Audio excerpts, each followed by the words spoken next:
రేపటిని గూర్చి చింతించకుడి అని ప్రభువు చెప్పారు.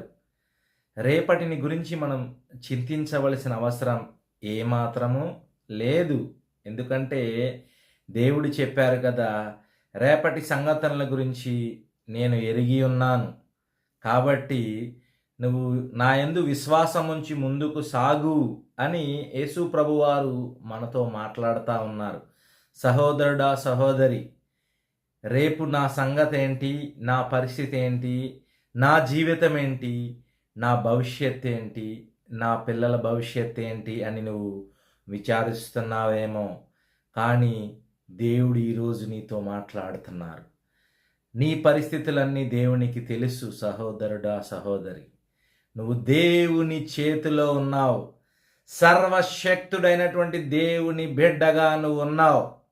నువ్వు భయపడవలసిన అవసరం లేదు, చింతించవలసిన అవసరం ఏమాత్రం లేదు.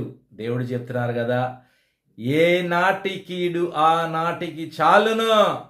రేపటి సంగతుల గురించి నువ్వు చింతించనేలా.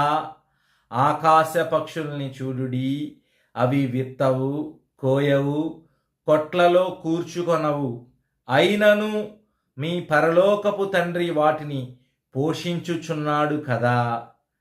మరి మీరు వాటికంటే శ్రేష్ఠులు కదా, మిమ్మల్ని దేవుడు పోషించలేడా? దేవునికి స్తోత్రం. దేవుడు అడుగుతున్నారు. మనం వాటికంటే శ్రేష్టమైన వారము కాబట్టి దేవుడు మనల్ని పోషిస్తారు, మనల్ని సంరక్షిస్తారు, మనల్ని ఆదరిస్తారు. మనుష్యులు నిన్ను ఆదరించవచ్చు, ఆ ఆదరణ కొంతకాలమే. కానీ దేవుడు నీ పక్షంలో నిలబడినప్పుడు దేవుని సహాయం నీకు ఎప్పుడూ దొరుకుతూ ఉంటుంది. దేవునికి స్తోత్రం. దేవుని నామానికి మహిమ కలుగునుగాక.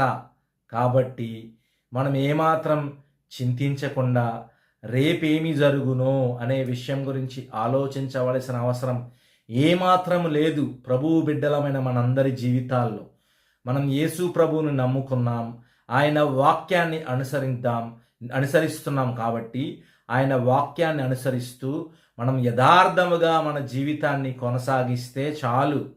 దేవుడు మిగిలినవి చూసుకుంటారు. అదే కదా విశ్వాసం అంటే.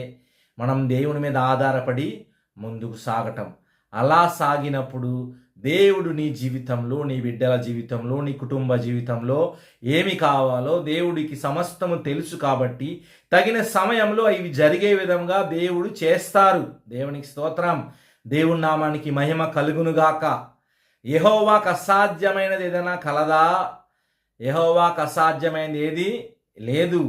ఎర్ర సముద్రాన్ని 2 పాయలుగా చేసిన దేవుడు, ఆరిన నేల మీద ఇశ్రాయేలు ప్రజలు నడిపించిన దేవుడు, ఆకాశం ఆయన సింహాసనముగా, భూమి ఆయన పాదపీఠంగా కలిగిన దేవునికి అసాధ్యమైనది ఏదైనా ఉంటుందా? దేవునికి స్తోత్రం. ఉండదు కదా. మరలాంటప్పుడు నువ్వెందుకు దిగులు పడతావు? నువ్వెందుకు చింతిస్తావు? నువ్వు జరగలేదు అనుకున్నది జరుగుతుంది. నువ్వు ఎందుకు జరిగిందా అని ప్రశ్నించే విషయాల దగ్గర ఫుల్ స్టాప్ పెట్టి ఆగిపోమాక. నువ్వు దేవుణ్ణి ప్రశ్నించలేవు. కాబట్టి దేవుడు ఏది చేసినా మన మంచి కోసమే చేస్తాడు అనే విషయాన్ని మనం గుర్తించి దేవుని సన్నిధిలో ప్రార్థనాపూర్వకంగా విశ్వాసముతో ముందుకు సాగినప్పుడు దేవుడు మన జీవితంలో గొప్ప కార్యాలు చేస్తారు. మూయబడిన మార్గాలు తెరవబడతాయి. మనుషులు 2 మార్గాలు ముయ్యాలనుకుంటే దేవుడు 7 మార్గాలు తెరుస్తారు. పట్టజాలనంత విస్తారమైనటువంటి ఆశీర్వాదాలు దేవుడు మన మీద కుమ్మరిస్తారు. మన చుట్టూతా కరువున్న మన జీవితంలో కరువు లేకుండా దేవుడు చేస్తారు. ఆయన మహాదేవుడు, మహిమ కలిగిన వాడు, సమస్తము చేయగలిగిన సర్వాధికారి అయినటువంటి యేసుక్రీస్తు ప్రభువారు.